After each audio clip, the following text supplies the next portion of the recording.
Hello friends, नमस्कार। कैसे हैं आप सब? मैं उम्मीद करती हूँ आप सब बहुत अच्छे हैं और अपनी सेहत का पूरा ध्यान रखते हैं। ओजस हेल्थ केयर में हम बात करते हैं महिलाओं की हेल्थ से जुड़ी हुई प्रॉब्लम्स के बारे में और उनके कुछ बहुत ही सिंपल सॉल्यूशंस के बारे में। और आज हम बात करने वाले हैं एक इतनी कॉमन प्रॉब्लम के बारे में जो कि तकरीबन 50% फीमेल्स में देखी जाती है और इसके साथ बहुत सारे मिथ्स या भ्रांतियाँ जुड़ी हुई होती हैं और बहुत बार इसका अननेसेसरीली ट्रीटमेंट लिया जाता है। और अगर कोई महिला या जो अपनी फैमिली कंप्लीट कर चुकी है और इस प्रॉब्लम से परेशान है तो कभी कभी वो अपना गर्भाशय निकालने की सर्जरी का इरादा भी इसी प्रॉब्लम की वजह से कर सकते हैं, जो कि ज़्यादातर केसेस में ज़रूरी नहीं होती है। तो आज हम बात करने वाले हैं महिलाओं में होने वाले वाइट डिस्चार्ज के बारे में। और आज हम विशेषकर बात करेंगे यंग गर्ल्स में होने वाले वाइट डिस्चार्ज के बारे में। वे गर्ल्स जो अभी 15, 16 या 17 साल में हैं या जो इनकी अभी प्यूबर्टी शुरू हुई है, पीरियड शुरू हुए हैं, ऐसी गर्ल्स में इन डिस्चार्ज का क्या कारण होता है और किन छोटी छोटी बातों का ध्यान रखकर इससे बचा जा सकता है और किन केसेस में मेडिकल ओपिनियन की बहुत ज़्यादा ज़रूरत होती है और प्रॉपर ट्रीटमेंट की ज़रूरत होती है। और एंड में मैं आपको बताऊंगी कि किस तरीके से एक वैक्सीनेशन द्वारा ये वाइट डिस्चार्ज की प्रॉब्लम से होने वाली गंभीर परेशानियों से बचा जा सकता है। तो आइए शुरू करते हैं। सबसे पहले बात करते हैं कि यंग गर्ल्स जो कि बड़ी हो रही हैं, 12, 13 या 14 साल में हैं, उनके केसेस में वाइट डिस्चार्ज शुरू होने की क्या वजह होती है। ये जब लड़कियां छोटी होती हैं, जैसे कि 4, 5, 6 या 7 साल की, तो कभी कभी उनमें वेजाइनल इचिंग की प्रॉब्लम होती है क्योंकि उस टाइम उनके हॉर्मोन्स पूरी तरीके से नहीं बन रहे होते हैं और वेजाइनल म्यूकोसा काफ़ी डेलिकेट होती है और उसमें इन्फेक्शन होने के चांसेस होते हैं।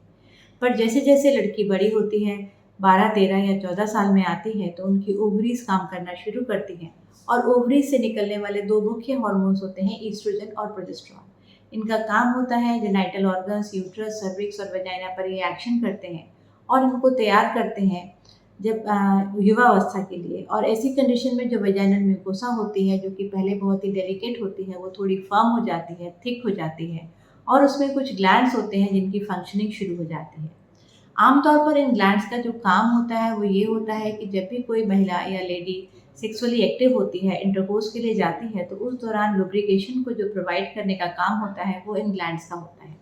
तो ये एक तैयारी होती है यंग एज के लिए। और जैसे ही कोई भी लड़की प्यूबर्टी में एंटर करती है तो उस टाइम इन ग्लैंड्स के काम करने की वजह से थोड़ा सा डिस्चार्ज नॉर्मली आना शुरू हो जाता है।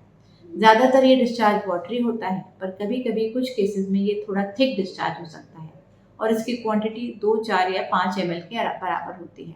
पर यह क्वांटिटी इतनी होती है कि किसी भी महिला के या यंग गर्ल के अंडरगारमेंट्स को ये सोक कर सकती है। तो ऐसे केसेस में पेरेंट्स, मदर्स या बच्चे इस बात को समझ सकते हैं कि शायद कोई वाइट डिस्चार्ज की प्रॉब्लम है, जो कि खतरनाक है क्योंकि वाइट डिस्चार्ज के साथ बहुत सारी भ्रांतियाँ जुड़ी हुई हैं। कुछ लोग कहते हैं कि वाइट डिस्चार्ज होने की वजह होती है कि हड्डी झड़ रही है, या कभी कभी कुछ लोगों का कहना है कि वाइट डिस्चार्ज होने की वजह से शरीर में कमजोरी आ जाती है, जबकि ये सब टोटली मिथ्स हैं। इनमें कोई सच्चाई नहीं है क्योंकि सर्विक्स या वजाइना में कोई हड्डी नहीं होती है, कोई बोन नहीं होती है, तो वाइट डिस्चार्ज का बोन के डिस्चार्ज से कोई लेना देना नहीं है। माने हड्डी जड़ने जैसी कोई बात वाइट डिस्चार्ज में नहीं होती है। इसके अलावा कमजोरी का भी वाइट डिस्चार्ज से कोई कनेक्शन नहीं होता है। और अगर कुछ ml वाइट डिस्चार्ज है, यानी कि 2, 4 या 5 ml का वाइट डिस्चार्ज है और इसके साथ कोई इचिंग, पेन जैसी परेशानी जुड़ी हुई नहीं है, तो ज़्यादातर केसेस में ये वाइट डिस्चार्ज बिल्कुल नॉर्मल और फिजियोलॉजिकल होता है। अब बात करते हैं कि किन केसेस में यंग गर्ल्स को वाइट डिस्चार्ज से परेशान होने की ज़रूरत है या ट्रीटमेंट लेने की ज़रूरत है। यंग गर्ल्स जो कि सेक्सुअली एक्टिव नहीं है, पर अगर उनमें वाइट डिस्चार्ज लगातार ज़्यादा हो रहा है, पूरे महीने एक सा बना हुआ है, या कभी कभी ये येलोइश डिस्चार्ज है, या कभी फ्रोथी डिस्चार्ज है, यानी कि उसमें थोड़ा झाग दिखाई दे रहा है, या उसमें कुछ फाउल स्मेल आ रही है, या जैसे पस की स्मेल आती है उस तरीके की स्मेल आ रही है, तो ये सब केसेस इन्फेक्शन को इंडिकेट करते हैं। और वो लड़कियां जो कि सेक्सुअली एक्टिव नहीं हैं, उनमें इन्फेक्शन की जो मुख्य वजह होती है वो दो होती है। सबसे पहली और सबसे कॉमन वजह होती है ट्यूबरकुलोसिस। ट्यूबरकुलोसिस हमारे देश में काफ़ी कॉमन होती है और अगर किसी लड़की में इससे पहले बचपन में कभी कोई आंतों की या फेफड़ों की ट्यूबरकुलोसिस हुई है और उसका ट्रीटमेंट कंप्लीट नहीं हुआ है, तो कई बार ये जेनाइटल ऑर्गन्स को, यूट्रस, सर्विक्स में भी इन्फेक्शन हो सकता है और ऐसे केसेस में कंटिन्यूअस डिस्चार्ज की शिकायत होती है। यहाँ पर एक और बात साथ में देखी जाती है कि अगर ट्यूबरकुलोसिस का इन्फेक्शन है तो ज़्यादातर गर्ल्स को हेवी पीरियड्स की शिकायत होती है शुरुआत में और कभी कभी अगर लंबे समय तक ये बीमारी चले और इसका इलाज नहीं हो तो कभी कभी पीरियड्स बिल्कुल बंद भी हो सकते हैं। तो अगर कोई यंग गर्ल जिसको कि पेट में दर्द की शिकायत रह रही है, बचपन में कभी लंबी खांसी या पेट दर्द का इलाज चला है, उसको वाइट डिस्चार्ज की शिकायत हो रही है, साथ में पीरियड्स हेवी आ रहे हैं और वेट गेन की प्रॉब्लम हो रही है, भूख नहीं लगती है, हल्का फुल्का बुखार रहता है, तो ये सारे लक्षण ट्यूबरकुलोसिस को इंडिकेट करते हैं। तो ऐसे केसेस में ज़रूर एक डॉक्टर की कंसल्टेशन लेना चाहिए, प्रॉपर इन्वेस्टिगेशन करवाना चाहिए।